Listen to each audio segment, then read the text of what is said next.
I hate the word stupid. Till today, it kind of hurts me when people say it.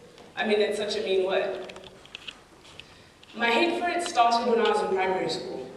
I had one of those nasty teachers for science in the 2nd grade that just used to throw the word around. And because I disliked it so much, I did everything I possibly could to ensure I wasn't called stupid. But on an unfortunate occasion, my friend and I were looking over our homework on the bus when the bus driver made a sharp turn and my Ribena spilled all over our papers and onto our dresses. It was so much that it blurred out the ink on the pages. Now, me not being able to hand in my work wasn't totally my fault. I had the evidence all over my dress. But when I walked into class, my teacher had the audacity to say that I was lying and then proceeded to call me stupid. In my mind, I was like, how dare he? I make one mistake and that's supposed to define my intellect. Even worse, I had done the work. This incident recurred in my schooling life. You make one mistake and all of a sudden you're made to feel stupid.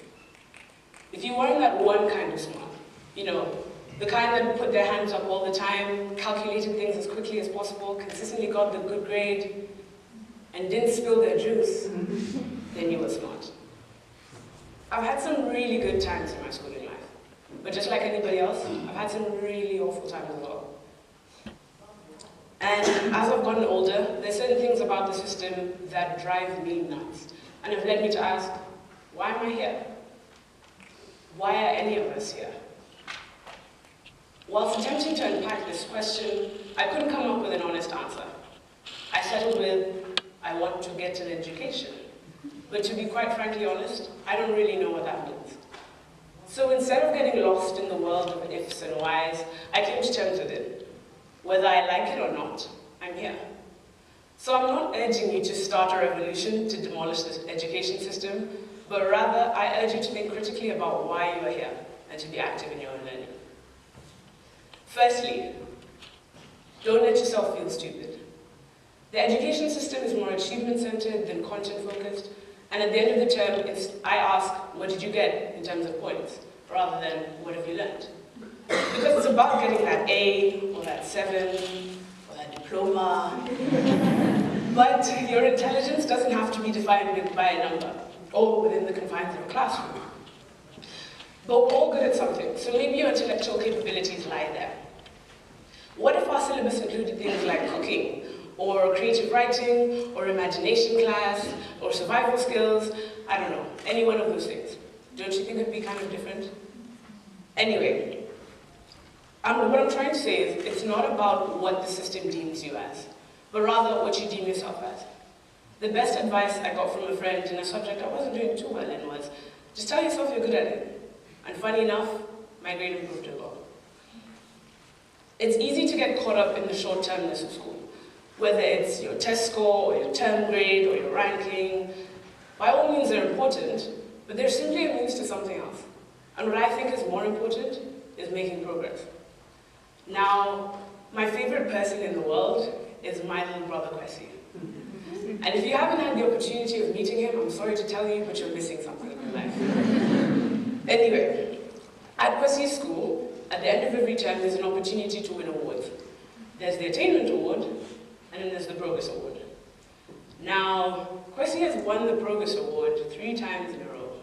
I don't know what the other kids in his class were or weren't doing, but 3 times in a row is a lot, and I know if it were me in that particular predicament, I'd be upset with just that, the Progress Award. But instead of feeling down, he acknowledges that the other boy in his class is the smartest, but is content with the Progress Award because he has physical proof that he's making progress and moving forward, not anybody else. So why not aim to do that, make progress? Because isn't that all we can really do? The linearity of the education system makes it seem as though all the people born in this year have the capacity to do the same thing at the same rate, pass, and move on to do the same, move on to the next stage. But what if I'm 17 and I have the grammar skills of people younger than me? Or if I'm 9 and I'm too advanced for the maths class that I'm in? Also, the education system has narrowed ideas of learning. We're made to solely associate learning with whiteboards and tedious assignments and classrooms.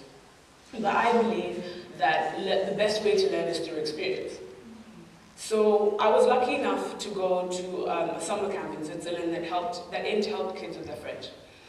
Two main things shocked me about the classes. Firstly, we barely had class inside. Instead, we drifted along the streets of Lausanne, playing games with clues and reading maps, and talking to the shopkeepers and pedestrians, all in French. Well, mostly. And then, secondly, our classes had students with ages ranging from 11 to 19. I was quickly humbled when we had to correct our work in pairs. And my partner was an 11-year-old boy named Lawrence. Now, one may have assumed that I was doing all the talking and correcting because of my age, but no. He stood over me denouncing my grammar and my spelling, and when he himself was stuck on a question, I assumed he was going to call one of the older girls or guys in our class, but no. To my disappointment, he called on his 12-year-old sister. This may have crushed my pride, but it did help my French. Now, I understand that not all the examples that I've given you are applicable to this particular context, but my message remains the same. Be active. We're fortunate enough to be in an environment where so much of the learning happens outside of the classroom time. I learned how to cook from my current ComServe, how to work with people from different ages from my after-school activities, and that being a teacher is the hardest job in the world from my IB1 community service. And initially, all these things flew over my head. But I understand that learning is something that will continue once I leave these walls. The things we learn shape who we are, and I care about the type of person I'm going to be 20 years from now. So I want to take charge and decide what I acquire and why and how. I want to be an active learner. I hope you do too.